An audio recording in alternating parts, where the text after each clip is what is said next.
नमस्कार दोस्तों, स्वागत है आपका हमारे चैनल टेल्स बाय यशु पर।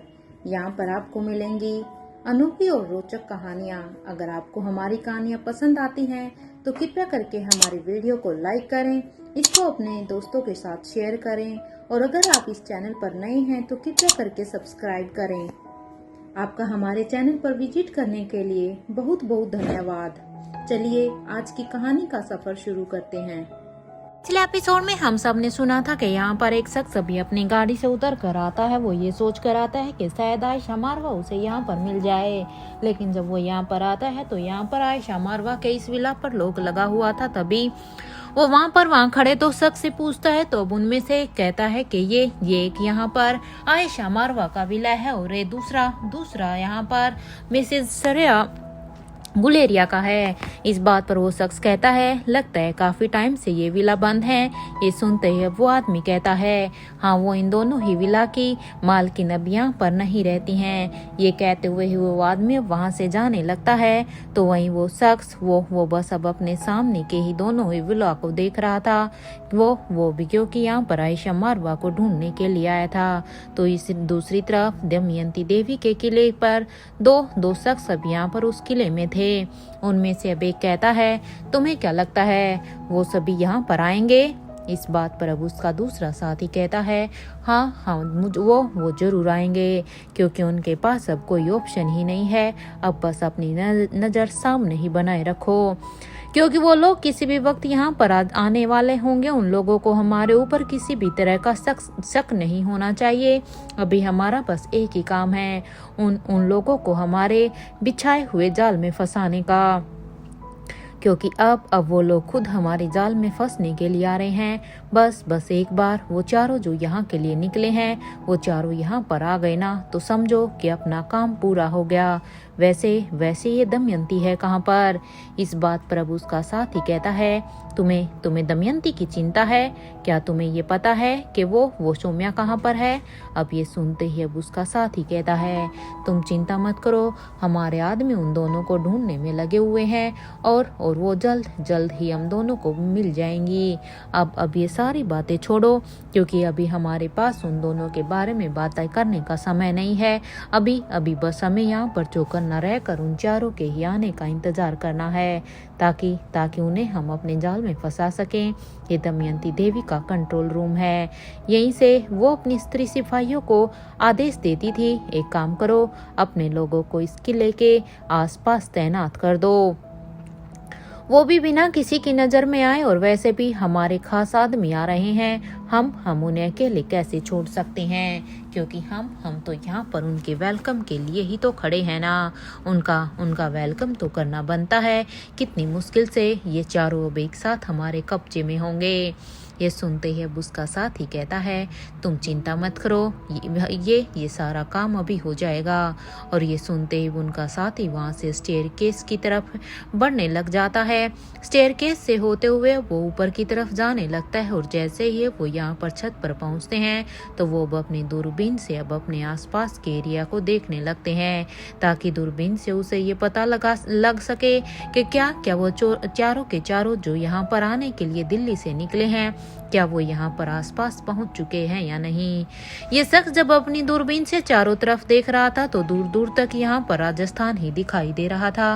उसे यहाँ पर कोई भी शख्स इस किले के आसपास नजर नहीं आ रहा था।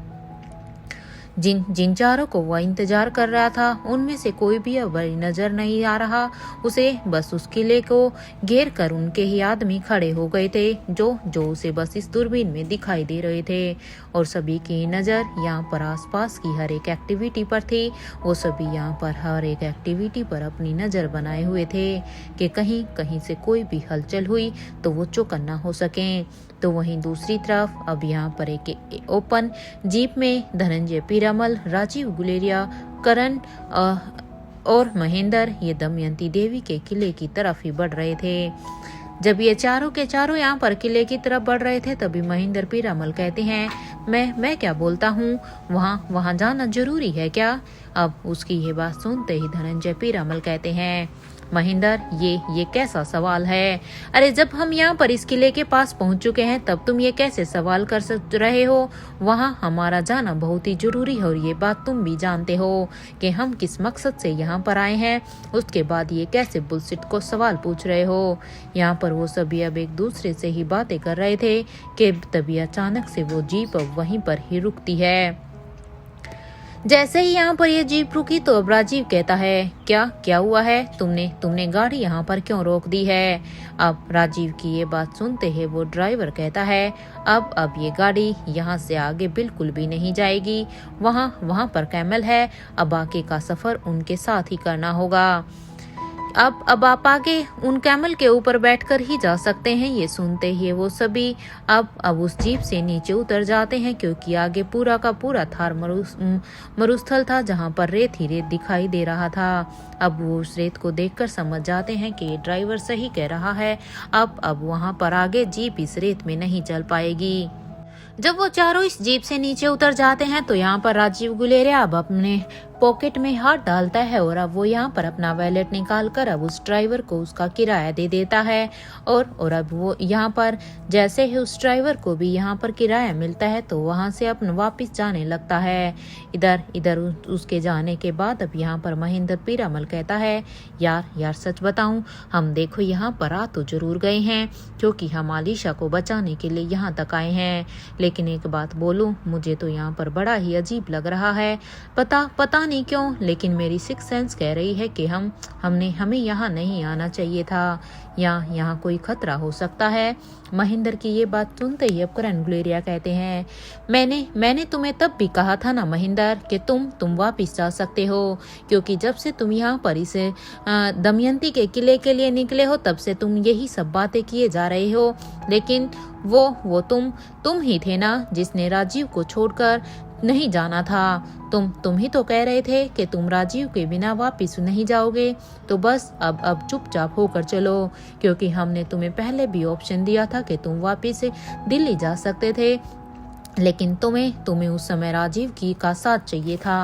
अब तुम्हारे पास कोई ऑप्शन नहीं है महेंद्र, क्योंकि देख अब हम जिस काम के लिए आए हैं वो तो अब हमें करना ही होगा। इसलिए अब अपने मुंह को बंद करो और आगे चलते हैं। करण की ये बात सुनते ही अब महेंद्र बिल्कुल चुपचाप हो जाता है, क्योंकि उसे पता था कि यहाँ पर इन लोगों ने उसे ऑप्शन दिया था कि वो इन्हें छोड़कर वापस जा सकता है अगर उसे अजीब लग रहा है तो। क्योंकि महेंद्र जब से इन लोगों के साथ यहाँ के लिए राजस्थान के लिए निकला था तब से पता नहीं क्यों उसे अजीब ख्याल आ रहे थे। तो इधर दूसरी तरफ दिल्ली में गुलेरिया हाउस में यहाँ पर श्रेया अपने ही रूम में थी और वो मिरर के सामने रेडी हो रही थी। जब यहाँ पर वो रेडी हो रही थी तभी उसकी नज़र अब पीछे खड़े हुए आकाश गुलेरिया पर जाती है, जो कि बड़े ही ध्यान से श्रेया को ही देख रहा था। उसे ऐसे देखता हुआ देखकर अब श्रेया कहती है, अपनी हद में रहना, मत भूलना कि तुम्हें यहाँ पर क्यों आने दिया गया है। यहाँ पर तुम्हें किसी भी तरह की कोई भी गड़बड़ नहीं करनी है। ये कहते हुए ही श्रेया भी अपने रूम से बाहर निकलकर बच्चों के रूम की तरफ जाने लगती है। और आकाश गुलेरिया वो तो बस श्रेया को इस तरह से जाते हुए ही देख रहा था। श्रेया के जाने के बाद वो अपने मन में कहता है, लास्ट टाइम जब मैं यहाँ पर आया था तो मेरा एक भयानक एक्सीडेंट हो गया था। अब तो मुझे पता ही नहीं है कि इस बार मेरे साथ क्या होने वाला है। मैं भूला नहीं हूँ उस वक्त मैंने यहाँ पर रहने की क्या कीमत चुकाई थी। यहाँ आकाश गुलेरिया इधर अपनी ही सोच में थे कि तभी उनके रूम का दरवाजा अब नॉक होने लगता है। दरवाजे के नॉक होने की आवाज़ सुनकर अब आकाश गुलेरिया अब अपनी सेंस में आते हैं और वो अब अंदर आने के लिए कहता है। उसे इतना कहा ही था कि तभी यहाँ पर दरवाज़ा खुला। तो दरवाज़ा खुलते ही सामने यहाँ पर देवराज गुलेरिया खड़े थे। देवराज गुलेरिया को देखकर अब यहाँ पर आकाश कहता है, दादाजी आप यहाँ पर प्लीज अंदर आइए ना। आकाश की ये बात सुनते ही देवराज गुलेरिया भी अभी उसके कमरे के अंदर आ जाते हैं और वो अब उस रूम के सीधे ही सोफे पर आकर बैठ जाते हैं बिना कुछ कहे। देवराज गुलेरिया जब सोफे पर बैठता है तो वो यहाँ पर आकाश की तरफ देखता है और कहता है, आओ आकाश, तुम भी आओ, मेरे पास बैठो। वो क्या है ना कि मुझे तुमसे कुछ जरूरी बात करनी है, इसीलिए ही मैं यहाँ पर तुम्हारे रूम में आया हूँ। अपने दादाजी की ये बात सुनते ही अब आकाश गुलेरिया अब हाँ में अपने सिर को हिलाता है और वो भी अब उसके बगल में जाकर बैठ जाता है और कहता है, हाँ हाँ कहिए दादाजी, आप क्या बात करना चाहते हैं। इस बात पर अब देवराज गुलेरिया कहते हैं, I am so proud of you बेटा। और ये सुनते ही अब आकाश कहता है, थैंक यू दादाजी। वैसे मैं अभी ऑफिस ही जा रहा हूँ, आप भी चलिए ना मेरे साथ। आकाश की ये बात सुनते ही देवराज अब यहाँ पर अपनी जगह से उठ जाता है और कहते हैं, चलो फिर इसमें नेकी और पूछ अब आगे की बात हम ऑफिस में ही करते हैं। मुझे भी सच में बहुत ही अच्छा लगेगा तुम्हारे साथ ऑफिस में जाना। So my boy let's go. ये सुनते ही आकाश भी अपनी जगह से उठ जाता है और कहता है, हाँ दादाजी देखिए मैं तो पूरी तरह से तैयार हूँ, चलिए। और ये सुनते ही देवराज गुलेरिया हाँ में अपना सिर हिला देते हैं और वो दोनों वहां से निकलकर बाहर की तरफ जाने ही वाले थे कि तभी उनके सामने भी यहाँ पर मयूर गुलेरिया आ जाता है। अब सामने मयूर को देखकर अब देवराज गुलेरिया कहते हैं, तुम यहाँ पर क्या कर रहे हो मयूर। देवराज की इस बात का जवाब देते हुए मयूर कहता है, मैं अपना काम कर रहा हूँ दादाजी। गुलेरिया हाउस के हर फैमिली मेंबर की सिक्योरिटी की रिस्पॉन्सिबिलिटी मेरी है, तो बस उनकी सिक्योरिटी को चेक करना मेरा फर्ज है और ये मेरी ड्यूटी है। तो मैं अपना काम कर रहा हूँ और कुछ भी नहीं। और आकाश के साथ तो मैं हमेशा ही जाता हूँ दादाजी, तो बस मैं भी आप लोगों के साथ चल रहा हूँ। मयूर की ये बात सुनते ही अब देवराज गुलेरिया कहते हैं, क्या मेरी सिक्योरिटी की रिस्पॉन्सिबिलिटी तुम्हारी नहीं है। देवराज की ये बात सुनते ही अब मयूर कहता है, दादाजी आपके बारे में बहुत कुछ सुना है मैंने, और आपसे तो हम सभी को बहुत कुछ सीखना भी बाकी है, तो क्या आप मुझे सिखाएंगे। मयूर की ये बात सुनते ही देवराज गुलेरिया कहते हैं, वो एक्चुअली क्या है ना, अभी तो हम ऑफिस जा रहे हैं, अभी समय नहीं है, वो फिर कभी सुनाएंगे, लेकिन अभी चलें। ये सुनते ही अब मयूर भी कहता है, जी दादाजी। और अब यहाँ पर मयूर भी इन दोनों के साथ जाने लगता है और अब ये तीनों ही वहां से निकल गए थे। तो इधर दूसरी तरफ मारवा हाउस में रानी अवंतिका इधर अपने रूम की टेरेस पर खड़ी हुई कुछ सोच रही थी कि तभी वहां पर अब एक पंछी उनके सामने आ जाता है, जो कि वहां पर उनके सामने आकर बैठ जाता है। उस पंछी को इस तरह से बैठा हुआ देखकर अब रानी अवंतिका उसके साथ अब आई कांटेक्ट करने लगती है और जब यहाँ पर आंखों के इशारे से ही वो दोनों एक दूसरे की बातें आपस में कर लेते हैं। तो इसके बाद अब यहाँ पर कहती है, क्या बात है, सब ठीक तो है ना। इस बात पर वो पंछी अब उन्हें सब कुछ बताने लगता है। उसकी बातों को सुनकर रानी अवंतिका कहती है, किंग कहाँ पर है, मेरा मतलब है रोहित। इस बात पर वो पंछी उन्हें सब कुछ बताने लगता है। उसे सुनने के बाद अब रानी अवंतिका कहती है, मुझे ये सूचना देने के लिए शुक्रिया मेरे दोस्त। अब तुम जाओ यहाँ से, इससे पहले कि कोई तुम्हें यहाँ पर बैठा हुआ देख ले। मैं नहीं चाहती कि किसी को भी मुझ पर किसी भी तरह का कोई भी शक हो। ये सुनते ही वो पंछी भी वहाँ से अब अपनी उड़ान भरने लगता है। और यहाँ पर अब कभी न अवंतिका अपनी ही सोच में थी।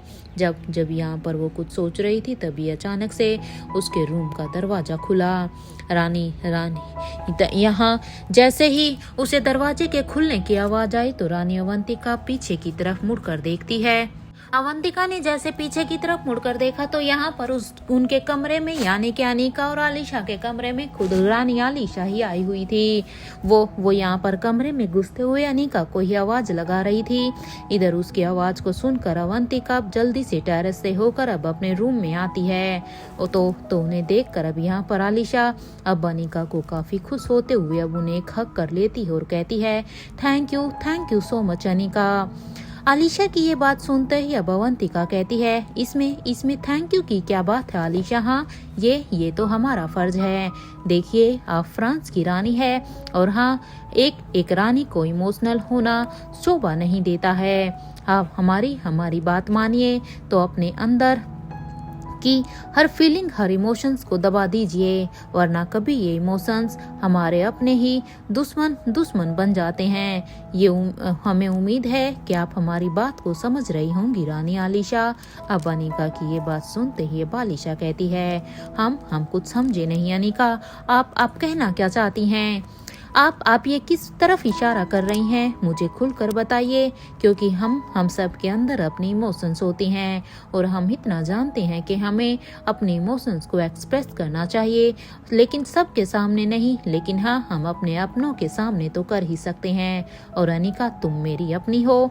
इस बात पर अब अवंतिका कहती है, आप फ्रेश हो जाइए, हम तब तक कॉफी लेकर आते हैं। अब अनिका की ये बात सुनते ही आलिशा कहती है, thank you so much Anika, I need this. ये सुनते ही अवंतिका अब अपने हाथों को आलिशा के गालों पर रखते हुए ही कहती है, आई नो, और वो वहाँ से चली जाती है। तो वहीं रानी आलिशा भी अब उनके जाने के बाद कबर्ड से अब अपने कपड़ों को निकाल कर वो चेंज करने के लिए बाथरूम में चली जाती है। तो इधर दूसरी तरफ पेरिस में राजमहल में बड़ी रानी इधर अपनी ही सोच में थी कि तभी वो अपने मन में ही कहती है, आज हमें अपनी रानी माँ की सच में बहुत ही याद आ रही है। हम एक काम करते हैं, अभी हम अपनी दोस्त रेखा मूर्ति के साथ बात कर लेते हैं। लतिका तो अपनी पियानो क्लास में बिजी हैं, अगर हमारा उसके साथ थोड़ा सा मन लग जाता तो। और दूसरी तरफ से भाई तो आलिशा के साथ इंडिया में गए हुए हैं। हम उम्मीद करते हैं कि हमारी बच्ची बेगुनाह साबित हो जाए, वो वहाँ पर जो इल्जाम उसके ऊपर लगे हैं उन सभी से वो बरी हो जाए। कुछ देर तक वो इधर अपनी ही सोच में रहने के बाद वो कहती है, आज माँ की बहुत याद आ रही है, काश यहाँ पर भाई होते।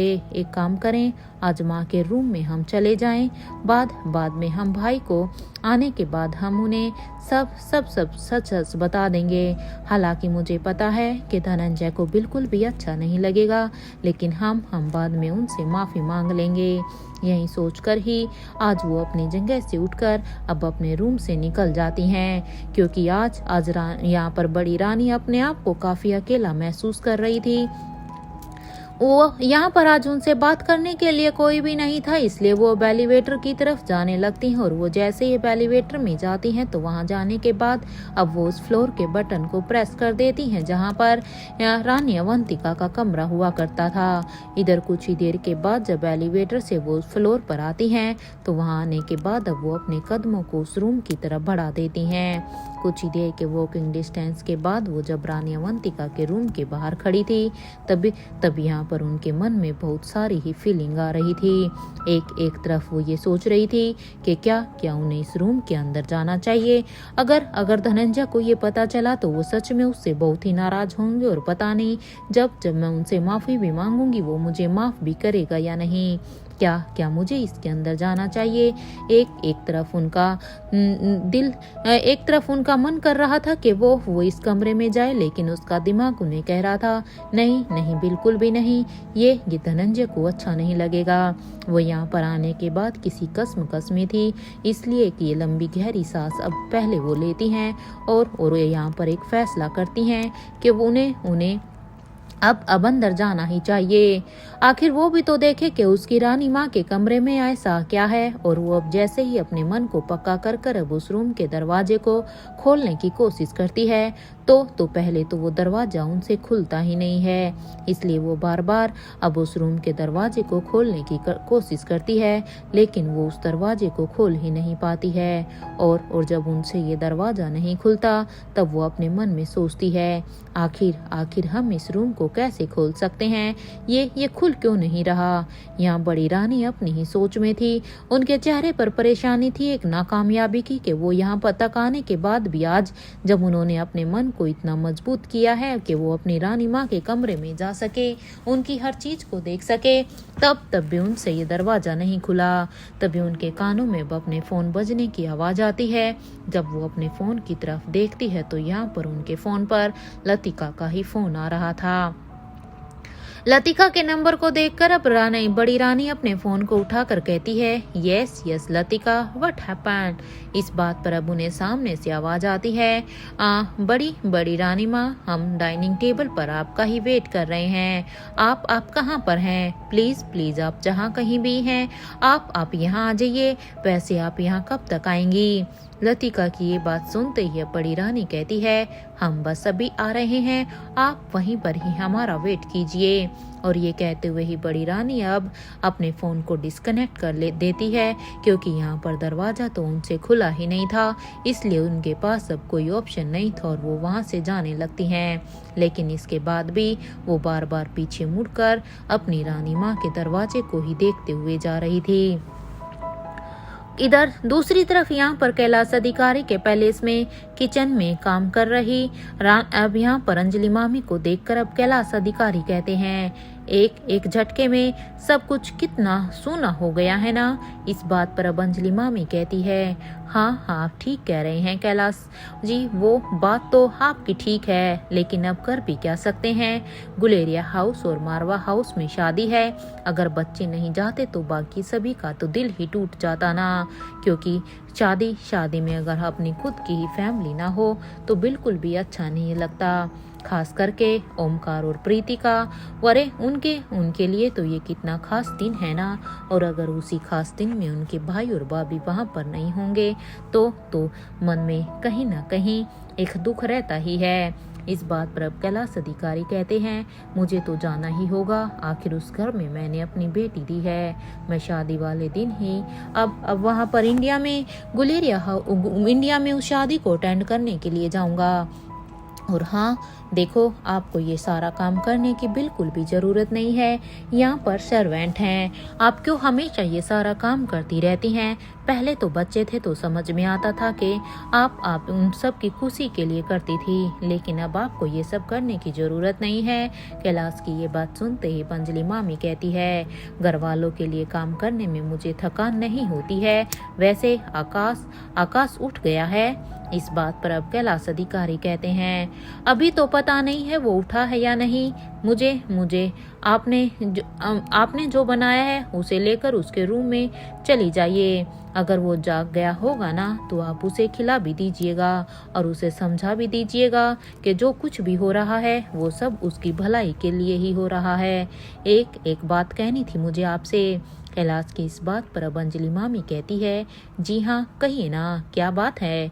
इस बात का जवाब देते हुए कैलाश अधिकारी कहते हैं, मुझे आज राजमहल जाना है, वो मुझे अनिका ने कुछ जरूरी काम दिया है, तो बस उसी को ही करना है। ये सुनते ही अब अंजलि मामी कहती है, हाँ जी ठीक है, फिर आप अपना काम कीजिए, यहाँ आकाश के साथ मैं तो हूँ ही। ये सुनते ही अब कैलाश अधिकारी कहते हैं, ठीक है। और ये कहते हुए ही वो अब अपने पैलेस से बाहर की तरफ जाने लगते हैं।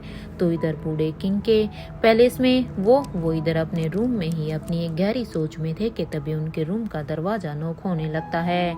दरवाजे की आवाज़ को सुनते ही अब यहाँ पर आकांक्षा कहती है, किंग मैं देखती हूँ कि बाहर कौन है। आकांक्षा की ये बात सुनकर किंग भी हाँ में अपना सिर हिला देते हैं और इधर उनकी स्टैचू अब दरवाजे के पास जाकर अब उसे खोल देती है। आकांक्षा ने जैसे ही दरवाजे को खोला तो सामने रिया खड़ी थी। रिया को देखकर अब आकांक्षा कहती है, क्या बात है, आप यहाँ पर क्या कर रही हैं रिया। ये सुनते ही अब रिया कहती है, मुझे अपने खड़ूस बडी से मिलना था, आज मुझे उनके साथ गेम खेलना ही है, इसलिए मैं यहाँ पर आई हूँ। ये सुनते ही आकांक्षा कहती है, गेम, कौन सा गेम, किस गेम की बात कर रही हैं रिया आप। इस बात पर रिया कहती है, वो सुपर विलन वाला, हम तीनों भाई बहन मिलकर उस सुपर विलन को मार दिया था ना, लेकिन हम सभी उसके इल्यूजन को डिस्ट्रॉय नहीं कर पाए थे, तो बस उसके इल्यूजन को डिस्ट्रॉय करने के लिए हमें गेम खेलना है। इस बात का कुछ तो करना ही होगा ना। ये सुनते ही अब स्टैचू कहती है, किंग अंदर ही हैं, आप अंदर आइए और आप खुद ही उनसे इसके बारे में बात कर लीजिए। आकांक्षा की ये बात सुनते ही रिया अंदर आती है तो वो अब अपने खड़ूस बड़ी को अपनी सोच में कुछ सोचता हुआ देखकर कहती है, ओफो बड़ी, आप तो हमेशा ही कुछ ना कुछ सोचते ही रहते हैं। मैं जब भी आपको ऐसे सोचता हुआ देखती हूँ तो मैं खुद ही कंफ्यूज हो जाती हूँ कि आप इतना क्यों सोचते रहते हैं। आप अब यहाँ पर रिया की आवाज़ को सुनकर अब किंग अपने सेंस में आते हैं और कहते हैं, छोटी अनिका, तुम यहाँ पर क्या कर रही हो, क्या तुम्हारा आज का टास्क पूरा हो चुका है। इस बात पर अब रिया कहती है, मैंने सब कुछ कर लिया है बड़ी, आप चाहो तो खुद चेक कर सकते हो। रिया की ये बात सुनकर किंग अब अपनी स्टैचू को देखकर कहते हैं, रिया के शेड्यूल को रीशेड्यूल कर दो। और हाँ, एक बात ध्यान रहे कि ये अपने हर काम को परफेक्शन के साथ करे। वैसे अलेक्जेंडर कहाँ है, वो भी क्या कर रहा है? ये सुनते ही अब यहाँ पर आकांक्षा कहती है, किंग छोटे युवराज रानी अनंता के साथ हैं, वो उन्हें कुछ सिखा रही है। ये सुनते ही किंग अब रिया की तरफ देखकर कहते हैं, आप जाइए छोटी अनिका, हम फिर कभी गेम खेलेंगे। और हाँ करिया, कभी कभी हमारी लाइफ की प्रॉब्लम इतनी बड़ी नहीं होती है जितनी हम उसे समझ लेते हैं। और रही बात उस सुपर विलन के इल्यूजन को डिस्ट्रॉय करने की, तो जाओ एक बार फिर से उस गेम को खेलो और समझो, क्या पता सॉल्यूशन आपके सामने ही हो। किंग की ये बात सुनते ही रिया कहती है, अगर आपको कुछ भी पता है तो आप मुझे बता क्यों नहीं देते हैं? एक ही बार में हम उस सुपर विलन का इल्यूजन डिस्ट्रॉय हो जाएगा ना बडी। प्लीज़ देखिए, मैं रिक्वेस्ट कर रही हूँ, अगर आपको कुछ भी पता है तो प्लीज़ मुझे बता दीजिए। ये सुनते ही अब किंग कहते हैं, मैं तो कर ही सकता हूँ रिया, लेकिन मुझे खुशी तब होगी जब आप उस गेम को पूरी तरह से जीतेंगी। और वैसे भी आप तो ऑनलाइन गेम की चैंपियन है ना, मैंने तो सुना था कि रिया की टक्कर का कोई भी नहीं है। तो अब इसका मैं क्या मतलब समझूं? इस बात पर अब यहाँ पर रिया अब उन्हीं की तरफ देख रही थी, तो अभी यहाँ पर किंग कहते हैं, इस बात का क्या मैं ये मतलब समझूं कि रिया गुलेरिया एक गेम को हार गई है? वेरी बैड छोटी अनिका। ये सुनते ही रिया अब अपने दोनों ही हाथों को अब अपनी कमर पर रखते हुए गुस्से से किंग की तरफ देखती और कहती है, ये गलत बात है बड़ी। मैं मानती हूँ इस गेम को जीतने में मुझे थोड़ा सा टाइम लग रहा है, लेकिन इसका ये मतलब बिल्कुल भी नहीं है कि मैं जीत नहीं सकती हूँ। मैं आपकी हेल्प के बिना भी जीत जाऊंगी। अब आप देखिएगा कि मैं ही जीतूंगी। क्योंकि ये बात अब यहाँ पर रिया के ऊपर आ गई थी, उसकी सेल्फ रिस्पेक्ट पर आ गई थी, इसलिए रिया इस बात को अपने मन पर ले लेती है। और ये कहते हुए ही रिया अब किंग के रूम से बाहर निकल कर जाने ही वाली थी कि तभी अचानक से उसे फिर से कुछ याद आता है और वो फिर से पीछे पलटती और कहती है, वैसे बड़ी दादी माँ कहाँ पर हैं? क्या आप मुझे इसके बारे में बता सकते हैं? रिया की ये बात सुनते ही अब किंग कहते हैं, वो आ जाएगी छोटी अनिका, आप अपना काम कीजिए। ये सुनते ही रिया कहती है, ओके ठीक है, लेकिन आप उनसे कहना कि वो जल्दी आ जाए, उनकी रिया उन्हें बहुत ही मिस कर रही है। वैसे क्या आप दादी माँ को मिस नहीं कर रहे हैं? रिया की इस बात पर किंग कहते हैं, मैं तुम्हारी दादी माँ को मिस कर रहा हूँ या नहीं ये मैं तुम्हें क्यों बताऊँ, और वैसे भी मुझे किसी की भी याद नहीं आती है। अब किंग की ये बात सुनते ही रिया अब अपने मुंह पर अब अपना हाथ रखते हुए कहती है, ओ आपने आने दीजिए दादी माँ को, देखना मैं उन्हें जरूर बताऊंगी कि आपको उनकी बिल्कुल भी याद नहीं आती, फिर देखना आप। और ये कहते हुए ही रिया अब वहाँ से जाने लगती है, तो वहीं किंग भी अब यहाँ पर रिया के पीछे ही जाने वाले थे कि तभी उनकी स्टैचू अब उन्हें कहती है, किंग क्या मुझे हमारी कविन आयशा को लेकर यहाँ पर अब आ जाना चाहिए? ये सुनते ही अब किंग खुद के इमोशंस को कंट्रोल करते हुए ही कहते हैं, तुम्हें ये करने की जरूरत नहीं है। वो आयशा को इंटरनेट से कॉलिंग करना आता है, जब वो यहाँ पर खुद आना चाहेगी वो हमें इसके बारे में इन्फॉर्म कर देगी और तुम उसे ले आना। किंग की ये बात सुनते ही अब वो स्टैचू कहती है, ओके किंग, और ये कहते हुए ही वो स्टैचू अब यहाँ पर अपने काम में लग जाती है। तो इधर दूसरी तरफ इंडिया में दिल्ली में यहाँ पर इंस्पेक्टर विक्रांत इधर अपनी ही सोच में थे। वो भी यहाँ पर यही सोच रहे थे कि सच में उन्होंने सोचा था कि वो यहाँ पर रानी साहिबा को इन्वेस्टिगेशन के लिए बुलाएंगे, लेकिन रानी साहिबा तो उनकी सोच से भी काफ़ी आगे है। Perfect combination beauty plus mind, क्योंकि जितना वो दिखने में खूबसूरत है उनका माइंड उससे भी ज़्यादा शार्प है। अरे उसने कितनी बखूबी से मेरे हर एक सवाल का जवाब दिया। यहाँ पर वो इधर अपनी ही सोच में थे कि तभी उनके रूम का दरवाजा नॉक होने लगा।